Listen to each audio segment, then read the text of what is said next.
Hi friends, ಇದು Wednesday night dinner vlog.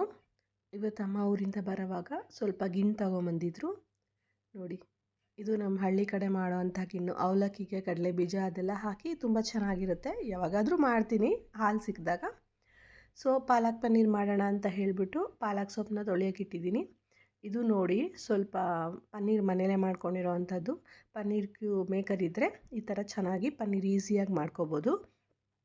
ಮೊದಲಿಗೆ ಒಂದು ಪಾತ್ರೆಗೆ ಸ್ವಲ್ಪ ನೀರನ್ನ ಹಾಕ್ಕೊಂಡು ಸ್ವಲ್ಪ ಉಪ್ಪು, ಹಾಗೆಯೇ ತೊಳೆದಿರೋವಂಥ ಸ್ವಲ್ಪ ಪಾಲಕ್ ಸೊಪ್ಪು, ಒಂದೇ ಒಂದು ಹಸಿರು ಮೆಣಸಿನ್ಕಾಯಿ, ಒಂದು ಈರುಳ್ಳಿ, ಒಂದು 2 ಟೊಮೆಟೊ, ಸ್ವಲ್ಪ ಗೋಡಂಬಿ, ಹಾಗೆಯೇ ಸ್ವಲ್ಪ ಕರ್ಬೂಜ ಬೀಜ, ಮೆಲನ್ ಸೀಡ್ಸ್ ಹಾಕ್ಕೊಂಡು ಅದನ್ನು ಸ್ವಲ್ಪ ಚೆನ್ನಾಗಿ ಬೇಯಿಸ್ಕೋಬೇಕು. ಅದು ಸ್ವಲ್ಪ ತಣ್ಣಕ್ಕಾದ್ಮೇಲೆ ಅದನ್ನು ನುಣ್ಣಗೆ ಪೇಸ್ಟ್ ಮಾಡ್ಕೋಬೇಕು.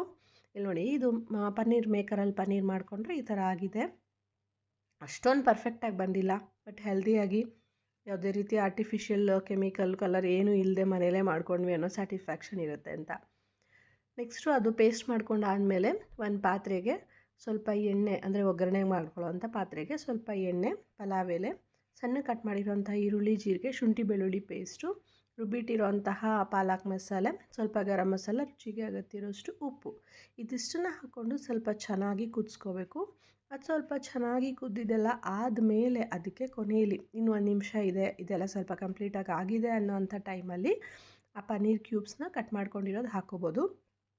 ಪನ್ನೀರ್ ಕ್ಯೂಬ್ಸ್ನ ಎಣ್ಣೆಯಲ್ಲಿ ಫ್ರೈ ಮಾಡಿ ಕೂಡ ಹಾಕ್ಕೋಬೋದು, ಇಲ್ಲಾಂದರೆ ಹಾಗೇ ಹಾಕ್ಕೋಬೋದು. ಇದಕ್ಕೆ ಬೆಸ್ಟ್ ಕಾಂಬಿನೇಷನ್ ಅಂದರೆ ಚಪಾತಿ. ಸೊ ಇದು ನನ್ನ ವೆನ್ಸ್ಡೇ ಡಿನ್ನರ್ ವ್ಲಾಗ್ ಆಗಿದೆ. ಮತ್ತೆ ಇನ್ನೊಂದು ವ್ಲಾಗ್ ಜೊತೆ